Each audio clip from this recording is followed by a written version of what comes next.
Halo, selamat datang dan selamat mendengarkan podcast dari kami, kelompok 14 di tema yang kedua. Bareng aku, Aiko dari kelas 12 IPS 3, Regina dari 12 IPS 3, Lily dari 12 IPS 1, Sandi dari 12 IPS 2. Nah, pada podcast kali ini kami mengangkat tema peluang dan tantangan pada generasi milenial. Selamat mendengarkan. Terima kasih Aiko. Nah, di CL kedua Mapel Agama ini, aku akan mengambil tentang materi panggilan karya dan profesi. Manusia adalah makhluk pekerja.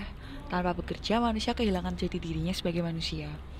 Maka, apapun suatu pekerjaan, asalkan halal, orang akan merasa dirinya bernilai di hadapan sesamanya. Sebaliknya, orang-orang yang berada di usia produktif namun tidak bekerja akan merasa rendah diri dalam pergaulan masyarakat. Seiring dengan perkembangan zaman serta gaya hidup dewasa ini, makna dan nilai bekerja nampaknya telah bergeser.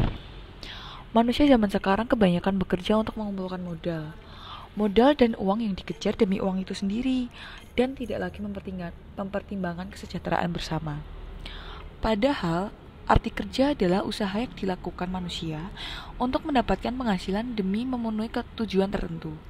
Allah sendiri dilukiskan sebagai pencipta yang bekerja dari hari pertama sampai hari ke-6 dan pada hari ke-7 beristirahat dari pekerjaan yang dikerjakannya. Nah, setelah itu aku akan menjelaskan tentang makna kerja.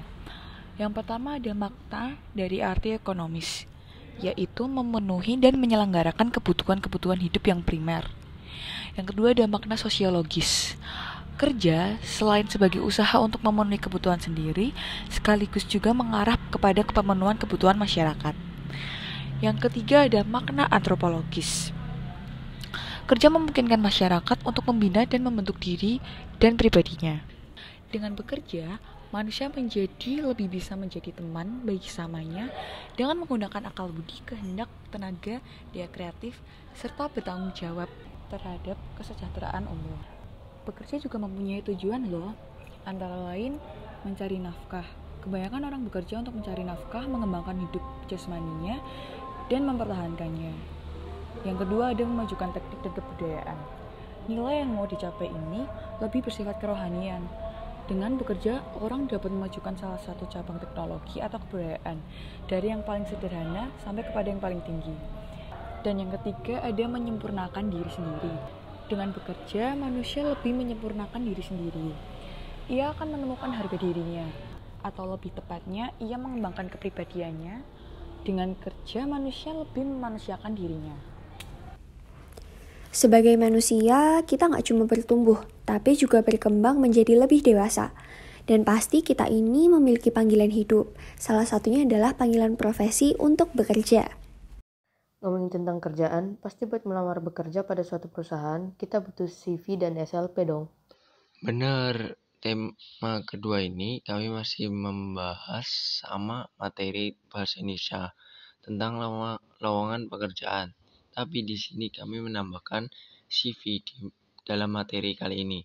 CV adalah hal pertama yang dilihat perusahaan dari diri seorang pelamar saat melamar sebuah perusahaan, berisi tentang identitas diri antara lain nama lengkap, foto, kontak yang bisa dihubungin, alamat, tanggal lahir, latar belakang pendidikan, portofolio, keahlian khusus, dan pengalaman berorganisasi. Surat lamaran pekerjaan juga harus diperhatikan soal kebahasaannya, tentang paragraf pembuka, isi maupun penutup. Kebahasaan yang terdapat dalam surat lamaran pekerjaan antara lain memakai kaidah kebahasaan suatu bentuk surat standar, memakai kata-kata yang baik dan sopan. Isi surat harus jelas, singkat, padat, informatif, dan tepat sasaran. Tulisan rapih dan bersih. Tidak lupa di dalam CV juga memperkenalkan diri atau bidang yang kita kuasai sehingga mempermudah mendapat pekerjaan. Wah, berarti kita harus bikin CV sesuai dengan standar dong, biar lolos dari seleksi. CV, SLP, lamaran pekerjaan, berhubungan sama perusahaan. Dalam suatu perusahaan butuh persamaan dasar akuntansi buat mengelolanya, iya kan? Iya, persamaan dasar akuntansi adalah perhitungan yang memproyeksikan kekayaan, hutang, serta modal yang dimiliki sebuah perusahaan. Seperti yang kita ketahui, prinsip umum akuntansi yang kita ketahui adalah adanya keseimbangan atau balance, atau adanya keseimbangan angka antara kedua bagian harus dianalisis lebih dalam dengan persamaan dasar akuntansi. Nantinya persamaan dasar akuntansi tersebut digunakan untuk menilai kemampuan perusahaan mengelola keuangan perusahaan. Berikut klasifikasi harta dan modal dalam persamaan dasar akuntansi. Akun harta atau assets, penggolongan akun atau akun harta, akun kewajiban, akun modal, akun pendapatan, akun beban. Dan pengertian harta lancar, harta tetap, utang lancar, harta tak berwujud, hak paten, hak cipta, kas, efek, wesel tagih, piutang, goodwill, pendapatan usaha, dan beban usaha beserta lengkap. Harta atau aktiva adalah sumber ekonomis yang juga meliputi biaya-biaya yang terjadi akibat transaksi sebelumnya dan mempunyai manfaat pada masa yang akan datang. Harta dapat dikelompokkan atas kelancaran atau likuiditas, yaitu harta lancar investasi jangka panjang, harta tetap, harta tidak berwujud, dan harta-harta lainnya. Harta lancar merupakan harta yang berupa uang, kas atau bank, dan sangat mudah dijadikan uang, yang biasa umur pemakaiannya kurang dari 1 tahun. Berikut ini beberapa harta lancar. Yang pertama kas, kedua surat-surat berharga, ketiga wesel tagih, keempat piutang, kelima persediaan barang, keenam perlengkapan, dan ketujuh beban dibayar di muka. Berarti biaya yang telah dibayar tetapi manfaat dari pembayaran belum diperoleh atau digunakan, seperti asuransi dibayar di muka, sewa dibayar di muka, dan iklan dibayar di muka. Dan untuk harta tetap adalah harta berwujud yang digunakan untuk operasi perusahaan dan mempunyai masa manfaat lebih dari 1 tahun, seperti tanah, bangunan, mesin-mesin, dan peralatan. Harta tak berwujud adalah harta yang tidak mempunyai wujud fisik, tetapi merupakan hak-hak istimewa yang menguntungkan perusahaan dalam menghasilkan pendapatan. Contoh harta tak berwujud antara lain hak paten dan hak cipta. Yang kedua, akun kewajiban atau liabilities. Kewajiban adalah pengorbanan ekonomis yang harus dilakukan oleh perusahaan pada masa yang akan datang sebagai akibat kegiatan usaha. Kewajiban ini dibedakan atas utang lancar dan utang jangka panjang. Antara lain, utang lancar adalah kewajiban yang harus dilunasi dalam jangka waktu kurang dari 1 tahun. Utang lancar meliputi wesel bayar, yaitu utang yang disertai proms. Utang usaha atau utang dagang, yaitu kewajiban yang timbul karena pembelian jasa atau barang, serta kredit, biaya yang masih harus dibayar, yaitu beban yang sudah terjadi tetapi belum dibayar, misalnya utang sewa, utang gaji, dan utang bunga. Pendapatan diterima di muka, yaitu kewajiban yang disebabkan perusahaan menerima lebih dahulu uang, sedangkan penyerahan jasa atau barang belum dilakukan. Utang jangka panjang, yang termasuk utang jangka panjang antara lain, yaitu utang bank, utang hipotek, utang obligasi, dan utang lain-lainnya. Yang ketiga, akun modal atau equity. Modal adalah selisih antara harta dan kewajiban, dan merupakan hak pemilik perusahaan atas bagian harta perusahaan. Pada perusahaan perseroan terbatas, akuntansi modal disebut dengan modal saham. 4.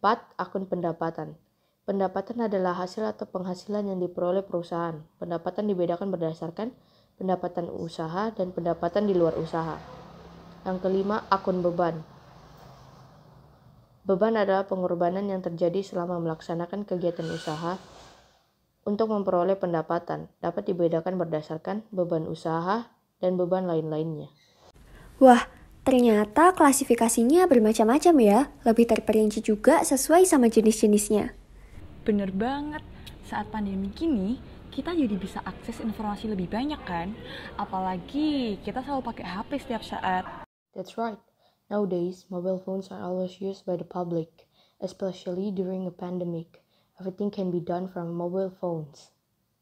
Penggunaan HP memiliki banyak peran ya buat hidup kita. Betul tuh, kira-kira apa aja sih pengaruh iptek pada bidang sosial budaya? Nah, tadi sempat disebutkan tentang penggunaan handphone pada masa pandemi. Handphone sendiri merupakan salah satu bentuk dari kemajuan iptek. Tentu saja, kemajuan dari iptek ini memiliki dampak dalam berbagai aspek. Salah satunya adalah dalam aspek sosial dan juga budaya. Pada aspek sosial memiliki dampak positif, seperti kemajuan teknologi komunikasi yang cepat dapat mempermudah komunikasi antar manusia dari suatu tempat ke tempat yang lain. Lalu ada sosialisasi kebijakan pemerintah dapat lebih cepat disampaikan kepada masyarakat. Dan informasi yang ada di masyarakat dapat langsung dipublikasikan dan diterima oleh masyarakat. Untuk dampak negatifnya ada beberapa. Yang pertama, dengan makin pesatnya komunikasi membuat bentuk komunikasi kita ini jadi berubah. Yang asalnya face to face, sekarang enggak. Hal ini dapat menyebabkan komunikasi menjadi hampa. Yang kedua, seseorang yang terus-menerus bergaul dengan komputer akan cenderung menjadi seseorang yang individualis. Yang ketiga, dengan pesatnya teknologi informasi, baik internet maupun media lainnya, membuat peluang masuknya hal-hal yang negatif semakin mudah. Yang keempat, interaksi anak dan komputer yang bersifat satu orang terhadap satu mesin mengakibatkan anak menjadi tidak cerdas secara sosial. Dan yang kelima adalah kemerosotan moral di kalangan warga masyarakat, khususnya di kalangan remaja dan juga pelajar. Kemajuan kehidupan ekonomi yang terlalu menekankan pada upaya pemenuhan berbagai keinginan material telah menyebabkan sebagian warga masyarakat menjadi kaya dalam materi tetapi miskin dalam rohani. Dalam bidang budaya tentunya memiliki dampak positif dan juga negatif juga. Untuk dampak positif ada beberapa, yakni yang pertama mempermudah seseorang di suatu negara mengetahui berbagai macam budaya yang ada di belahan bumi yang lain. Yang kedua, mempermudah adanya pertukaran pelajar antar negara. Yang ketiga, mempermudah pendistribusian karya-karya anak bangsa seperti musik, film, fashion, maupun furnitur ke dunia internasional yang mana akan memperkuat identitas negara serta membuat negara semakin dikenal oleh dunia. Untuk dampak negatif, beberapa di antaranya adalah yang pertama, terjadinya akulturasi budaya yang selanjutnya berkembang menjadi budaya massa. Yang kedua, mempercepat perubahan pola kehidupan bangsa. Yang ketiga, membuat sikap menutup diri dan juga berpikir sempit. Yang keempat, mudah terpengaruh oleh hal yang berbau barat. Yang kelima, lenyapnya identitas kultural nasional dan juga lokal. Yang keenam, kehilangan arah sebagai bangsa yang memiliki jati diri. Yang ketujuh, hilangnya semangat nasionalisme dan patriotisme.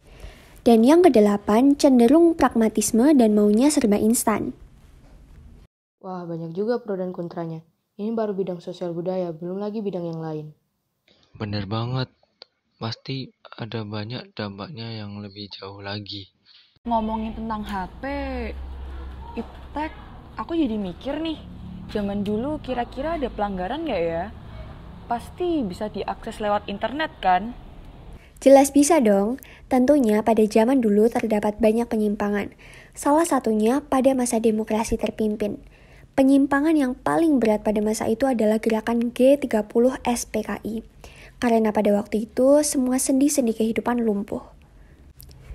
Hal ini merupakan akibat dari terjadinya pemberontakan di mana-mana, sehingga tidak bisa dibedakan antara mana kawan dan mana lawan. Karena kita melawan bangsa kita sendiri, mengganti dasar ideologi Pancasila menjadi komunis. Dari peristiwa G30 SPKI, terdapat gerakan-gerakan masyarakat untuk menumpas PKI dengan dikeluarkannya Trikora, yang memuat isi, yang pertama, menggagalkan negara boneka yang dibentuk Belanda. Yang kedua, mengibarkan bendera merah putih di Irian Barat. Yang ketiga, bersiap untuk mobilisasi umum dalam mempertahankan NKRI. Dengan gerakan G30 SPKI ini menurunkan pamor Pak Soekarno dan terjadilah pengalihan kekuasaan dari Orde Lama ke Orde Baru, dari Pak Soekarno ke Pak Soeharto. Peristiwa ini ditandai dengan adanya Super Semar yang berisi mandat Presiden Soekarno kepada Letjen Soeharto untuk mengambil tindakan yang dianggap perlu dalam mengawal jalannya pemerintahan pasca peristiwa G30 SPKI. Penyimpangan adalah tantangan, upaya untuk mengatasi adalah peluang. Terjadinya suatu kejadian pasti dikarenakan adanya penyimpangan ya? Iya, kira-kira hal kayak gini bisa dihitung nggak ya? Bisa dong. Peluang adalah besarnya probabilitas atau kemungkinan berlangsungnya suatu kejadian. Adapun konsep dasar peluang meliputi ruang sampel dan titik sampel. Ruang sampel adalah himpunan suatu kemungkinan hasil yang didapatkan dari suatu percobaan. Titik sampel adalah bagian dari ruang sampel. Kita pasti tahu bahwa setiap hal yang kita lakukan tidak selalu mulus, dan terkadang ada tantangannya, apalagi di masa pandemi sekarang ini. Tapi jika kita cermati dan tidak mudah menyerah, pasti ada peluang yang dapat kita ambil di baliknya. Menghitung dan memperkirakan peluang yang akan kita dapatkan dengan menggunakan rumus peluang matematika loh. Nah, di mapel matematika ini kami bakalan mengkaitkan dengan mapel sejarah yang berkaitan dengan adanya demokrasi terpimpin, peralihan, dan peluang untuk melakukan penyimpangan. Contoh soal. Dalam suatu diskusi demokrasi terpimpin sedang membahas tentang 7 penyimpangan demokrasi, terdiri dari 5 penyimpangan lembaga nasional dan 2 penyimpangan undang-undang dasar. Berapa peluang terambilnya 1 penyimpangan lembaga nasional dan 1 penyimpangan undang-undang dasar? Jadi peluang terambilnya solusi penyimpangan 1 lembaga nasional dan 1 undang-undang dasar adalah peluang dari penyimpangan lembaga nasional dikalikan peluang dari penyimpangan undang-undang dasar. Jadi peluang terambilnya adalah 10/49. Sekian bahasan dari kami tentang tema besar dari tema 2, yakni kesempatan dan juga peluang. Selalu lihat kesempatan dan juga peluang yang ada di dalam hidup kita, karena dari situlah kita akan belajar banyak tentang hidup. Sekian dari kami, sampai jumpa di tema 3, terima kasih. Sampai jumpa, terima kasih. Sampai jumpa, terima kasih. Sampai jumpa, terima kasih.